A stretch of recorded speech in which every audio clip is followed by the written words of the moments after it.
This program is recorded and presented by Chippewa Valley Community Television. The audio for this program can be heard on WRFP LP 101.9 FM.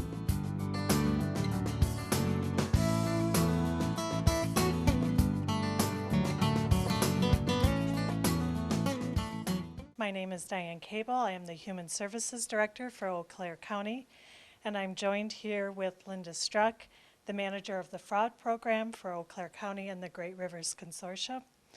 It is our pleasure to be introducing our governor this afternoon. From day one of Governor Walker's top priorities has been the elimination of waste, fraud, and abuse in taxpayer-funded programs.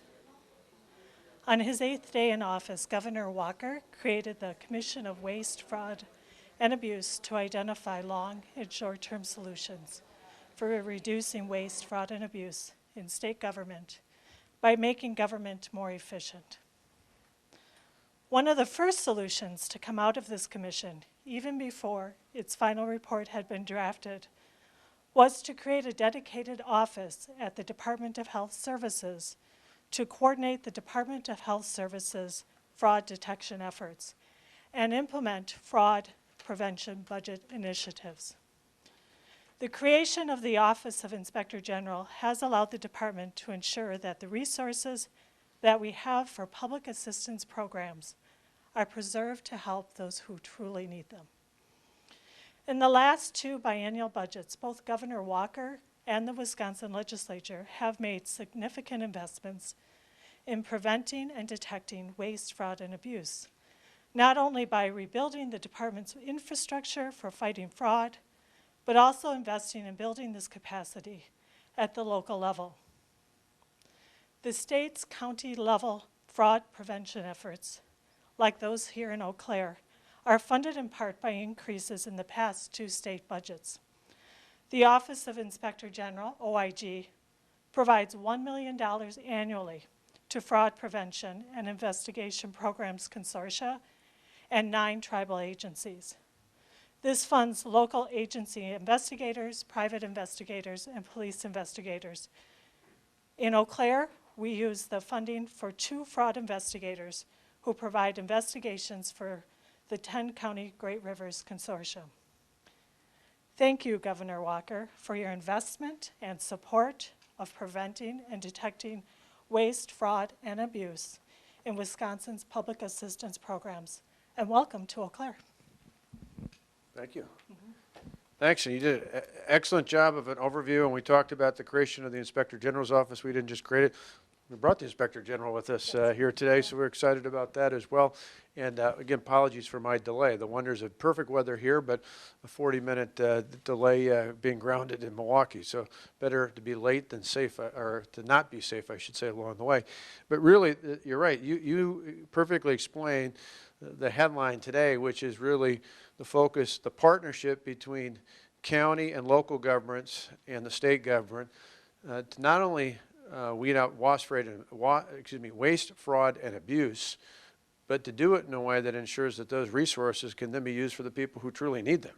This isn't just a savings for the taxpayers, which in of itself is important, but it's the fact that by weeding out waste, fraud, and abuse, that ensures that the resources we have at the local and the state level are spent on people who truly need that assistance, and ideally, in most cases, spent on them so that they can get themselves back into a position to control their own lives and those of their own families.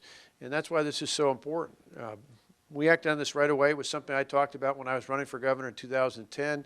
You mentioned it days after we created the Waste, Fraud, and Abuse Commission.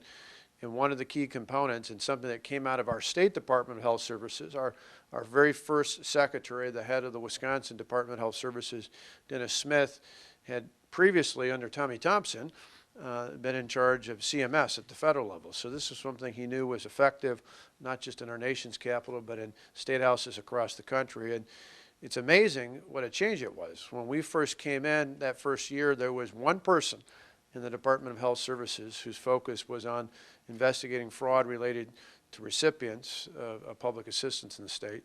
Now, since we've created this office, the Inspector General, there's some 30 people whose focus is on not just doing it at the state level, but partnering, as was mentioned. We set money aside in the budget and continue to increase that to work both with counties, not only on the county level, but through consortia, funding the 10 different consortia throughout the state, the 9 different travel programs we have as well.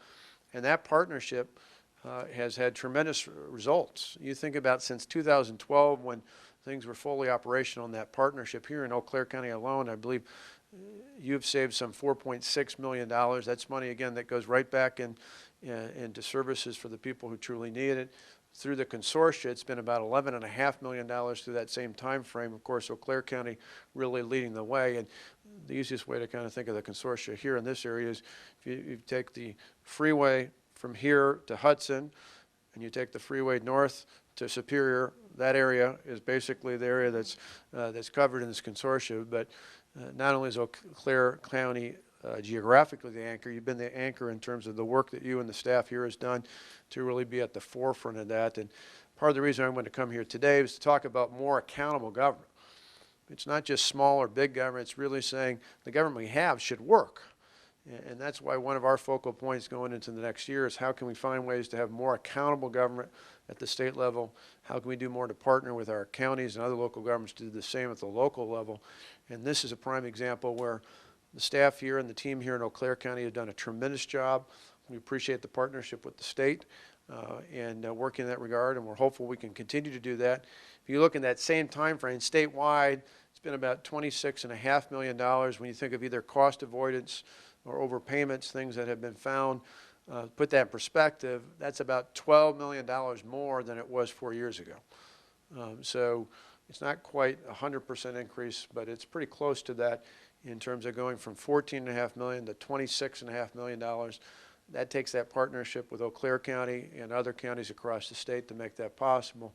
And again, our goal being not just to save money for the taxpayers, but I think most people in this state who pay taxes want to help our neighbors. We want to help people in need, but we want to make sure that the people who are receiving our help and our assistance are, one, people who truly need it, that they're not frauding the system, trying to get benefits that they're not eligible for going forward, and two, that's a system that overwhelmingly focuses on helping people transition from government dependence to true independence so that, again, they can control their own lives and determine their own destinies. And programs like this help us put the focus on not just helping those truly in need, but then in turn giving them the tools and the resources to get back up on their feet again if that's what they need. And so part of why we want to come here today is to renew our commitment to the state, to these programs, to the fraud prevention and investigation program, and to renew our partnership with our county and tribal partners, and to say thank you, particularly here in Eau Claire County, as we're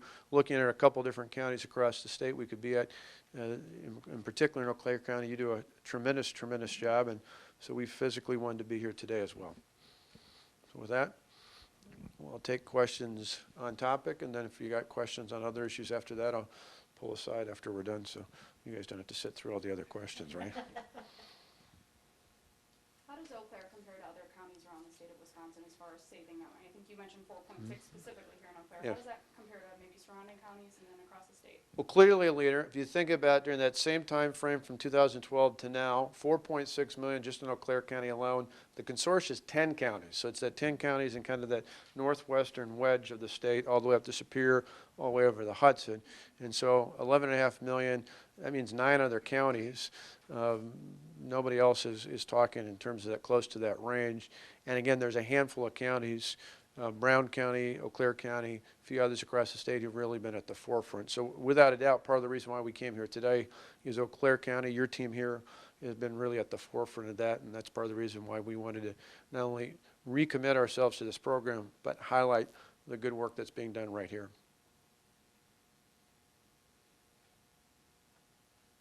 We did such a good job covering the bases. There you go. And then I'll pull over the side if you guys, or I'll actually step up. It's probably the easiest, and you guys don't have to be stuck when they ask me 20 other questions, so that's right. Thanks.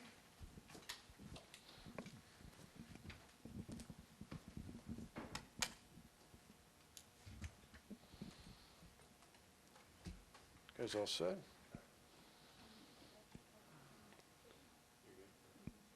Got any others? Yes. Donald Trump is expected to lay out his immigration plan. Just wondering what you would like to see on this, anything like that. From our standpoint, as governor, I'm just interested like any other voter out there. I don't know exactly what's going to come out of it, but certainly I was, one of my stops earlier was in Milwaukee, where we opened up a new Consul General's office with Mexico because they're our second largest trading partner. And so no matter who the president is, we're going to continue to have a good trading relationship and want that to extend. They trade with Mexico, commerce with Mexico provides almost $3 billion worth of revenue each year and almost 120,000 jobs for people right here in the state of Wisconsin. So trade with our neighbors is actually a good thing, even for people working here in the state of Wisconsin. Fire away. That's right. The Libertarian candidate is expected to do some campaigning here in Eau Claire. Just wondering if you think that any of these parties have a chance here, or how that's going to affect any of the local elections. I think it's great. I mean, the fact that anybody's campaigning in Wisconsin, be it Republican, Democrat, Libertarian, Green, presidential, vice presidential candidates, I think just bodes well that this is a competitive state. If candidates weren't here, it would suggest they're writing the state off. But the fact that there are not only the two major party candidates, but other candidates here is just a good sign that Wisconsin's in play and people are interested. And kind of going off that, Trump has kind of taken a backseat on campaigning here. Do you think that's going to have any effect on any of the local races? Well, he was here a week ago Tuesday, so I would imagine he was here. I've been with Mike Pence 3 times in Wisconsin. Hillary Clinton and Senator Kaine have been here as well. So I would imagine they'll come back. I mean, after July 5th, we saw it was close. After the FBI report, it was within 4 points. It spread out a little bit a couple weeks after that. My guess is it's going to be a little bit like a roller coaster or an accordion, and then it'll go up and down or in and out, depending on what stories are out there. But I would imagine each of the major party candidates will probably be back multiple times. Great. Thanks, everybody. Thank you. Chippewa Valley Community Television is made possible by continuing community support. If you would like to volunteer or make a donation, you can contact us by calling 715-839-5067 or on the web at www.cvctv.org.